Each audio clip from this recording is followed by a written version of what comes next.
ఆకాశవాణి జాతీయ వార్తలు చదువుతున్నది భూపతిరాజు శివకుమార్. ముందుగా ముఖ్యాంశాలు. ఉగ్రవాదం, వామపక్ష తీవ్రవాదాలపై భారత్ జీరో టాలరెన్స్ విధానాన్ని పాటిస్తుందని ప్రధానమంత్రి నరేంద్ర మోడీ ఉద్ఘాటించారు.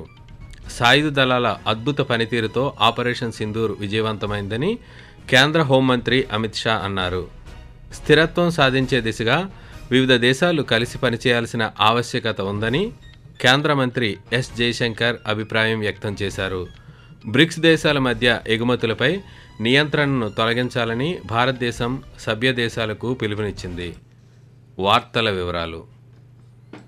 ఉగ్రవాదం, వామపక్ష తీవ్రవాదాలపై తమ ప్రభుత్వం జీరో టాలరెన్స్ విధానాన్ని పాటిస్తుందని ప్రధానమంత్రి నరేంద్ర మోదీ అన్నారు.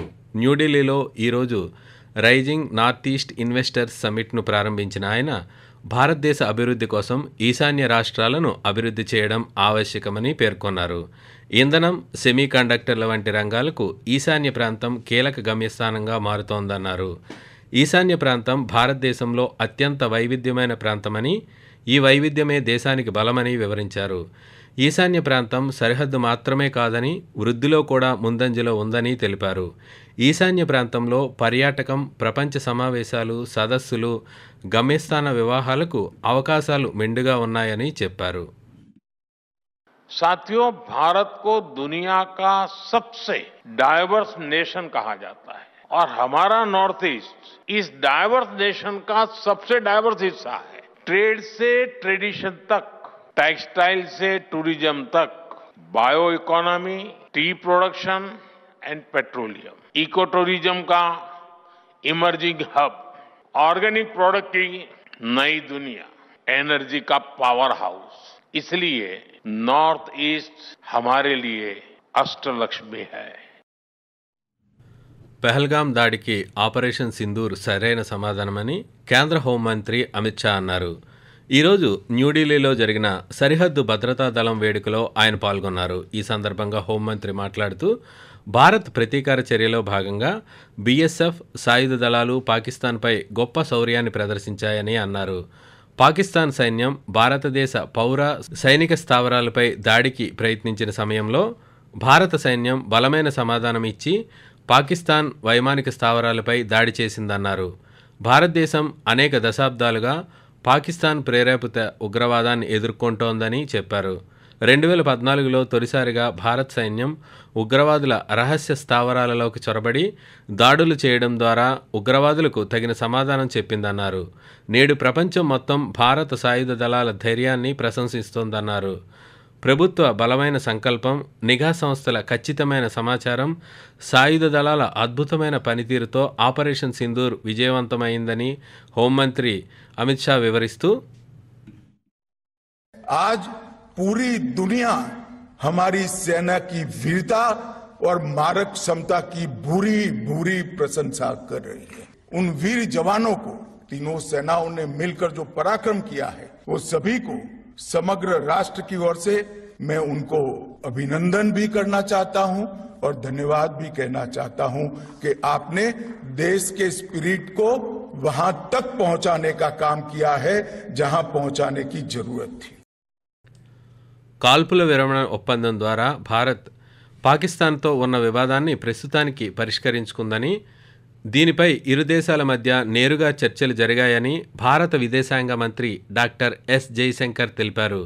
విదేశీ పర్యటనలో ఉన్న ఆయన డెన్మార్క్లో ఒక వార్తా ఛానల్కు ఇచ్చిన ఇంటర్వ్యూలో ఇటీవల భారతదేశం తీవ్రమైన ఉగ్రదాడిని ఎదుర్కోవలసి వచ్చిందని, దానికి పర్యవసానంగా మే 10వ తేదీన భారత్ పాకిస్తాన్ను తీవ్రంగా దెబ్బతీసిందని చెప్పారు. ఉగ్రవాదుల పొరుగు దేశంలో ఉంటూ ఆ దేశ మద్దతుతో పనిచేస్తున్నారని ఆయన పేర్కొన్నారు. భారతదేశం చారిత్రాత్మకంగా తనను తాను కాపాడుకుందని అన్నారు. ఇది అనిశ్చితి, అస్థిరతల యుగమని, భారత్ దీనిని మరింత సమదృష్టితో ఎదుర్కొంటుందని స్పష్టం చేశారు. ప్రస్తుత పరిస్థితుల్లో వివిధ దేశాలు, ప్రాంతాలు స్థిరత్వం సాధించే లక్ష్యంతో కలిసి పనిచేయడం చాలా అవసరమని జయశంకర్ పేర్కొంటూ, We've had to grapple with a very serious terrorist attack in April, and what followed was a consequence. Now, we resolved that conflict for the moment, and this was something that we negotiated directly between the militaries The trigger for it was that after we had fighting for a few days, we hit them very hard on a particular morning, and that caused the Pakistanis to say, okay, we're prepared to stop the firing and reach an understanding. Akashvani జాతీయ వార్తలు వింటున్నారు.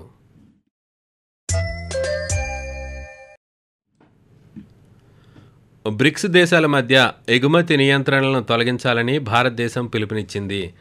Brazil అధ్యక్షతన జరిగిన bricks వాణిజ్య మంత్రుల సమావేశంలో ఈ విజ్ఞప్తి చేశామని అధికారిక ప్రకటన వెల్లడించింది.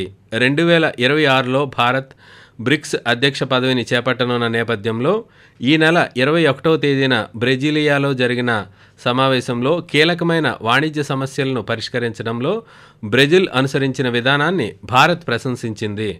భారత వాణిజ్యం పరిశ్రమల మంత్రి పీయూష్ గోయల్ తరపున చేసిన ప్రసంగంలో ఏకాభిప్రాయాన్ని పెంపొందించడంలో బ్రెజిల్ చేస్తున్న కృషికి భారత్ కృతజ్ఞతలు తెలిపింది. అలాగే 2025లో ఇండోనేషియా బ్రిక్స్ సభ్యదేశంగా చేరడాన్ని స్వాగతించింది. గ్లోబల్ సౌత్ అభివృద్ధి అవసరాలను తీర్చే వికేంద్రీకృత ప్రపంచ వాణిజ్య నిర్మాణాన్ని ప్రోత్సహించాలని బ్రిక్స్ దేశాలకు భారత్ పిలుపునిచ్చింది. పార్లమెంట్ సభ్యులు సంజయ్ ఝా నేతృత్వంలోని జపాన్ వెళ్లిన అఖిలపక్ష ప్రతినిధి బృందం ఈరోజు జపాన్లోని టోక్యోలోని లిబరల్ డెమోక్రటిక్ పార్టీ ఎల్డీపీ ఉగ్రవాద నిరోధక పరిశోధనా కమిటీ యాక్టింగ్ చైర్పర్సన్ మాజీ న్యాయమంత్రి యసుహిరో హనాషితో కలిసింది. ఉగ్రవాదానికి వ్యతిరేకంగా భారతదేశ ఏకీకృత వైఖరిని ప్రతినిధి బృందం వారికి తెలియజేసింది. ఈ సందర్భంగా ఇరుపక్షాలు ఉగ్రవాదాన్ని సహించేది లేదని స్పష్టం చేశాయి. జపాన్ మాజీ రక్షణ మంత్రి మినోరు కిహారా, ఎల్డీపీ అంతర్జాతీయ బ్యూరో డైరెక్టర్ జనరల్ షినాకో సుచియాలతో భారత ప్రతినిధి బృందం చర్చలు జరిపింది. అలాగే బ్రెజిల్, ఆస్ట్రేలియా, కొలంబియా, గ్రీస్, దక్షిణ కొరియా రాయబారులు, దౌత్యవేత్తలతో కూడా ప్రతినిధి బృందం చర్చించింది. ఈ సందర్భంగా ప్రపంచంలోని ప్రతి ఉగ్రవాద కార్యకలాపానికి పాకిస్తాన్తో కొంత సంబంధం ఉందని సంజయ్ ఝా అన్నారు. భారత పౌరులకు ఏదైనా జరిగితే ప్రతీకార చర్యలు తప్పవని ఆయన పేర్కొన్నారు. రాజస్థాన్లోని కోటాలో విద్యార్థుల ఆత్మహత్యల నివారణకు ప్రభుత్వం ఎటువంటి చర్యలు తీసుకుంటుందని సుప్రీంకోర్టు ప్రశ్నించింది. రాజస్థాన్లోని నీట్, ఐఐటి కోచింగ్ సెంటర్లకు చెందిన 14 మంది విద్యార్థుల ఆత్మహత్యలపై దాఖలైన పిటిషన్లపై అత్యున్నత న్యాయస్థానం ఈరోజు విచారణ చేపట్టింది. పిటిషన్లను విచారించిన జేబీ పార్దివాలా, ఆర్ మహాదేవన్లతో కూడిన ధర్మాసనం విద్యార్థుల ఆత్మహత్యలపై ప్రభుత్వం ఏం చేస్తుందని ప్రశ్నించింది. ఇది చాలా ఆందోళనకరమైన విషయమని, ఈ అంశాన్ని తేలిగ్గా తీసుకోవద్దని హెచ్చరించింది. కాగా విద్యార్థుల ఆత్మహత్యలపై ప్రత్యేక బృందాన్ని ఏర్పాటు చేశామని రాజస్థాన్ సుప్రీంకోర్టుకు తెలిపింది. తదుపరి విచారణను సుప్రీంకోర్టు జూలై 14వ తేదీకి వాయిదా వేసింది. దక్షిణ కొంకన్ గోవా తీరానికి అవతల తూర్పు మధ్య అరేబియా సముద్రంపై ఏర్పడిన అల్పపీడనం గోవా తీరానికి సమీపంలో కొనసాగుతోందని, అది వాయుగుండంగా మారే అవకాశం ఉందని భారత వాతావరణ శాఖ తెలిపింది. దక్షిణ కొంకన్, కర్ణాటక, మధ్య మహారాష్ట్ర, గోవాలలో భారీ వర్షాలకు సంబంధించిన ఎరుపు, నారింజ హెచ్చరికలను జారీ చేసినట్లు తెలిపింది. రానున్న 2-3 రోజుల్లో నైరుతి రుతుపవనాలు కేరళలో ప్రవేశించడానికి అన్ని పరిస్థితులు అనుకూలంగా ఉన్నాయని సీనియర్ శాస్త్రవేత్త ఆర్కే జనామణి తెలిపారు. జాతీయ వార్తలు ముగించే ముందు ముఖ్యాంశాలు మరోసారి. ఉగ్రవాదం, వామపక్ష తీవ్రవాదాలపై భారత్ జీరో టాలరెన్స్ విధానాన్ని పాటిస్తుందని ప్రధానమంత్రి నరేంద్ర మోడీ ఉద్ఘాటించారు. సాయుధ దళాల అద్భుత పనితీరుతో ఆపరేషన్ సింధూర్ విజయవంతమైందని కేంద్ర మంత్రి అమిత్ షా అన్నారు. స్థిరత్వం సాధించే దిశగా వివిధ దేశాలు కలిసి పనిచేయాల్సిన ఆవశ్యకత ఉందని కేంద్ర మంత్రి ఎస్ జయశంకర్ అభిప్రాయం వ్యక్తం చేశారు. జాతీయ వార్తలు ఇంతటితో సమాప్తం. రేపు ఉదయం 6:45 ప్రాంతీయ వార్తలు వింటారు.